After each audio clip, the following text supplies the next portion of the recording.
Your Peugeot has a setting that switches itself back on every single time you start the car. You can turn it off on every journey, and tomorrow morning it will be there again. Active, quietly working away at the most expensive components bolted to your engine.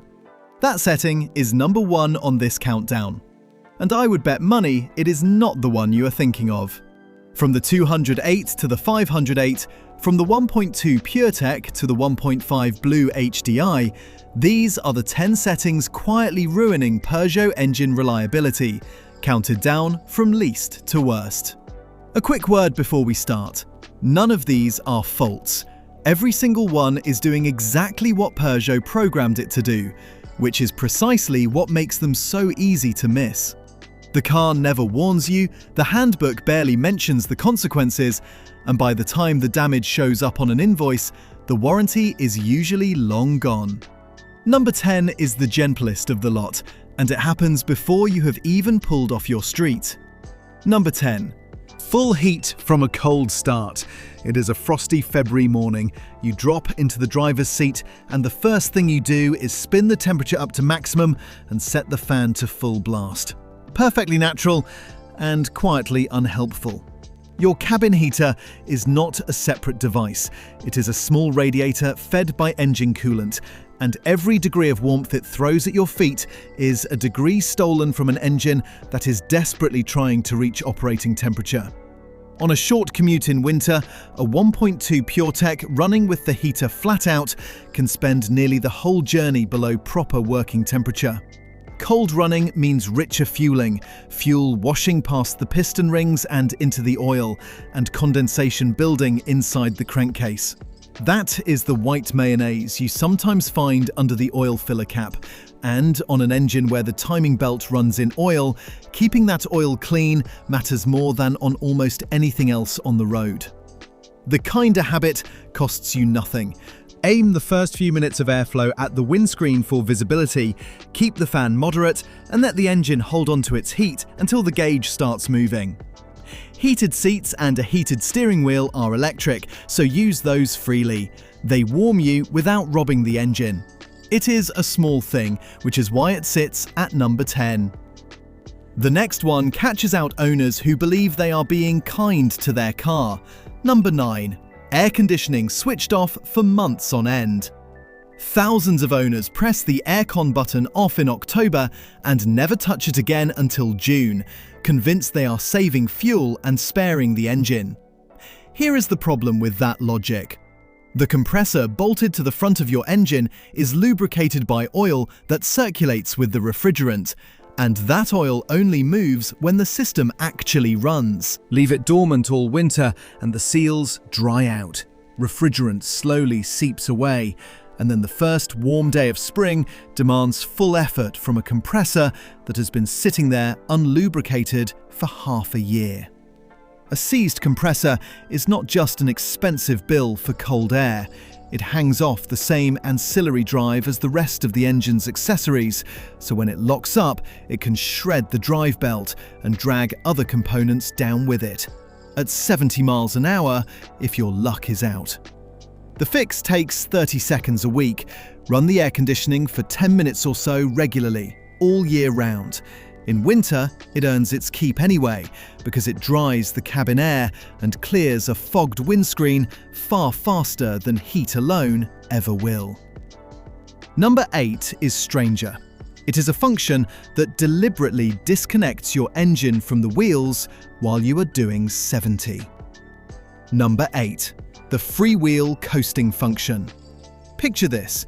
You are on the motorway at 70, you ease off the accelerator, and your engine drops to idle as though you had pressed the clutch. On EAT 8 automatic cars, that is a built-in function Peugeot calls coasting. Gradually release the pedal fully in drive, and depending on version and engine, the gearbox decouples, the car sails along on its own momentum, and the trip computer glows with satisfaction. Plenty of owners meet it for the first time and assume the gearbox is faulty. It is not, and the handbook confirms the drop to idle is entirely normal. On a long, flat, empty road, it is also harmless. The trouble is what you give up. While the car freewheels, you have no engine braking at all, so on a long descent, the brakes end up doing the whole job the drivetrain used to share, and brakes fade in a way a driveline never does. Notice that Peugeot disables the function in Sport mode, which tells you the engineers know exactly when it does not belong. Borrow their judgment. Let it coast on steady motorway runs, and on hilly roads pull the left paddle or select Sport so the engine stays connected. Number 7 is the opposite problem entirely. It is what happens when drivers take control away from that same gearbox. Number 7. Manual mode on the EAT8. Peugeot's 8-speed automatic is a genuinely good gearbox, and the paddles behind the wheel make any 308 or 508 feel sportier. The trouble starts when owners treat those paddles like a video game. Repeated aggressive downshifts at speed force the torque converter and the clutch packs to absorb sudden spikes of heat, and heat is the one thing automatic gearboxes hate above all else. Holding a low gear at high revs for mile after mile does the same, keeping fluid temperatures elevated far beyond anything the software would choose on its own. Then there is the opposite habit, forcing early upshifts so the box holds a higher gear than it would ever choose for itself. The software refuses the silliest requests, but it still gives you more rope than the automatic map would, and a labouring engine at low revs is a knock-prone engine. Left alone, the EAT8 makes better decisions than either extreme, and it quietly protects the drivetrain in ways you never see. Use manual mode for what it is actually good at: a held gear down a long descent for engine braking, a prepared downshift before an overtake, second gear pulling away on ice. Then give it back. And if you drive a manual Peugeot and feel smug right now, do not. Number 6 is aimed squarely at you, and it is a little arrow that tells you to do the wrong thing. Number 6. Obeying the gear shift indicator like scripture. If you drive a manual 208, 2008 or 308, there is a small arrow in the iCockpit display that tells you when to change up, and it is obsessed with upshifting. It will happily suggest 5th gear at little more than 30 miles an hour, with the engine turning barely above idle. Follow it up a hill with a loaded boot, and you are lugging the engine, asking a small 3-cylinder turbo to deliver big torque at very low revs. That is close to the worst request you can make of a modern direct-injection petrol engine.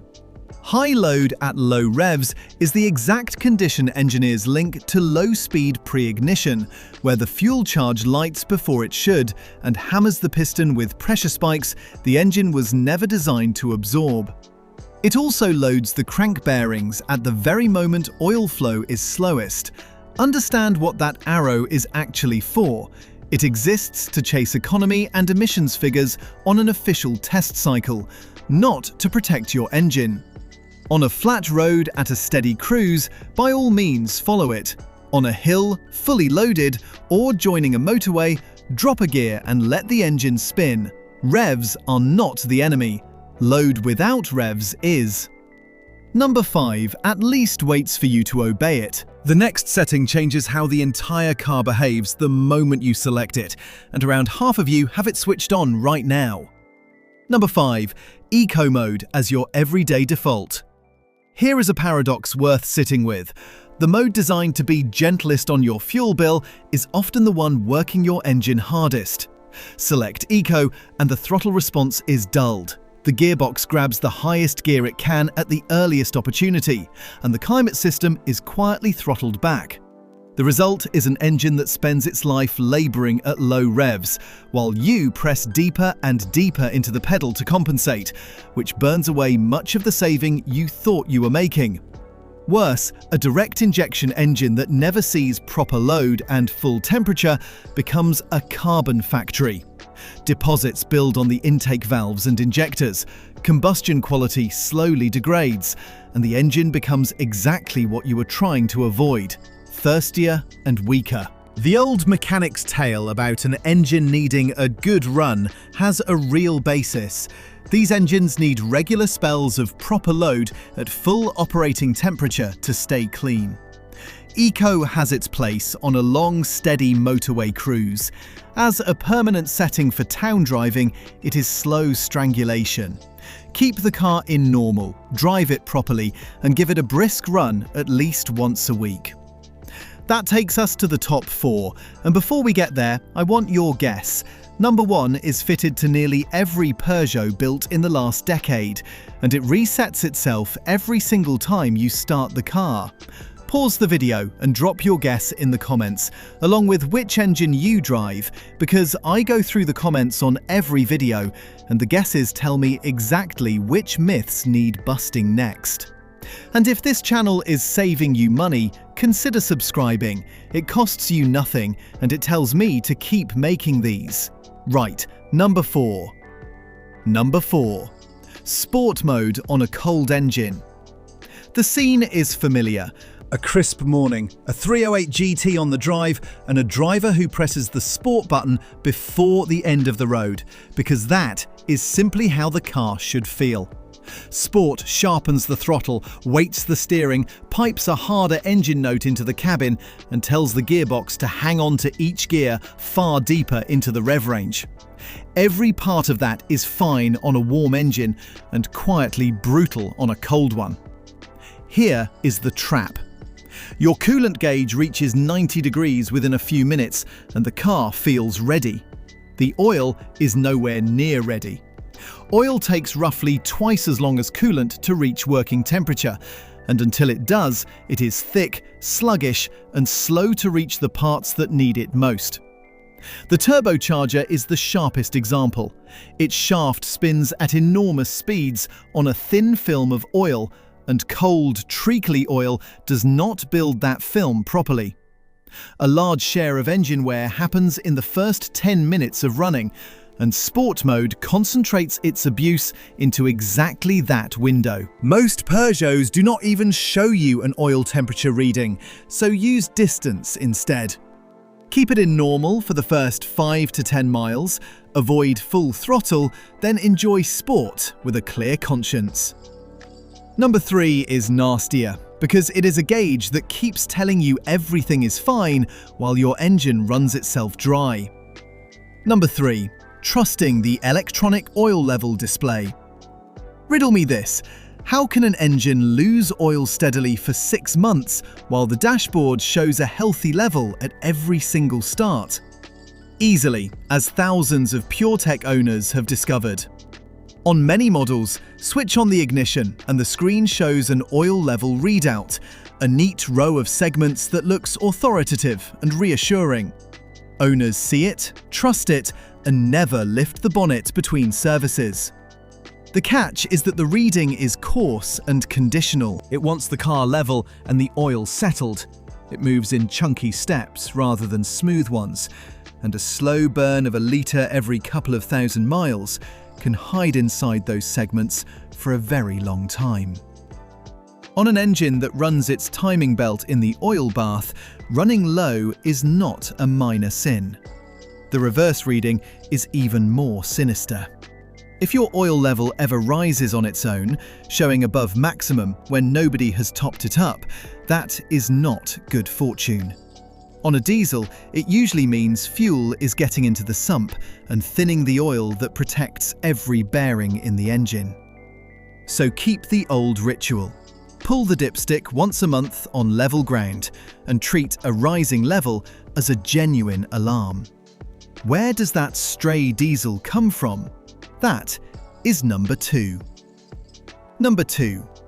Ignoring the regeneration tells buried in your trip computer. Every Blue HDI diesel carries a particulate filter that traps soot.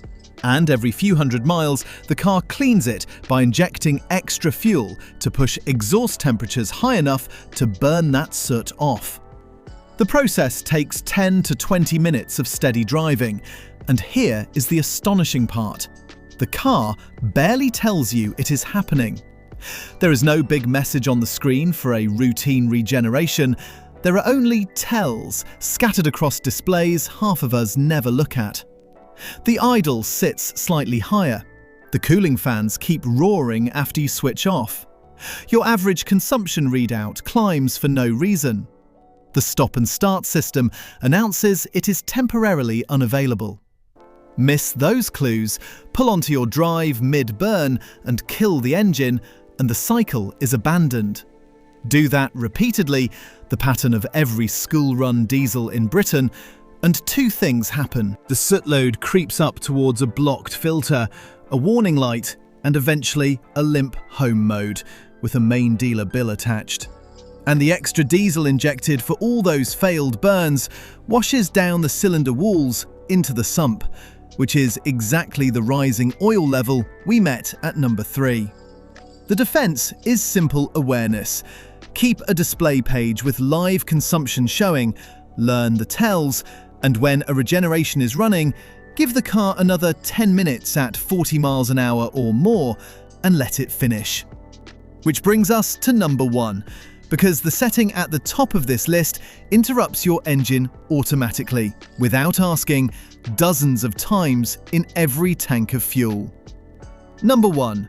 Stop and start, left in its factory default. Plenty of you guessed Sport Mode or Eco for the top spot. Reasonable guesses, and wrong, because neither of them switches itself back on against your wishes. Stop and start does. This is the system that cuts your engine at every red light and restarts it when you lift off the brake.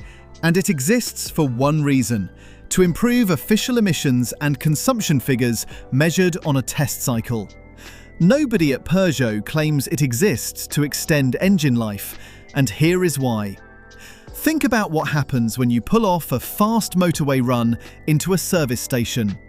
Your turbocharger has been glowing, its bearings soaked in heat, and the one thing protecting them is a constant flow of oil. You roll up to the car park barrier, the engine cuts, and that oil flow stops instantly while the heat keeps soaking in. Do that a handful of times and nothing happens. Do it for 80,000 miles and you are cooking the oil in the turbo's bearings a little at a time. Then there is the arithmetic of the starts themselves. An ordinary engine might see 50,000 start events in its whole life. A city car with stop and start can multiply that several times over, which is precisely why bearing manufacturers had to develop special coated bearings for stop-start engines in the first place. The engineering effort tells you the load is real. On the diesel, constant stopping also cools the exhaust and makes those regenerations from number 2 even harder to complete around town. Now the button. There is a deactivation switch in every one of these cars, and it works beautifully. For one journey. Switch off the ignition and the system quietly rearms itself every single time, which is the detail I opened this video with. You cannot change the default, but you can build the habit. Press it off when the engine is properly hot after a fast run, in long queues, and on short urban hops where the engine barely warms up. Let it do its thing on the warm engine in light traffic, where it is close to harmless. The point is that you choose, not the test cycle. So the theme running through all 10 is worth saying out loud. Your Peugeot's default settings were tuned to satisfy laboratory tests, and the laboratory does not pay for your turbocharger. The car will never warn you about any of this, which means the protection has to come from you, and every single fix on this list is free. Tell me in the comments which of these settings you have been running every day, and whether that oil level of yours has ever crept the wrong way. Because I read every story, and the strange ones become future videos. If you found this video helpful, consider subscribing, and we will see you in the next one.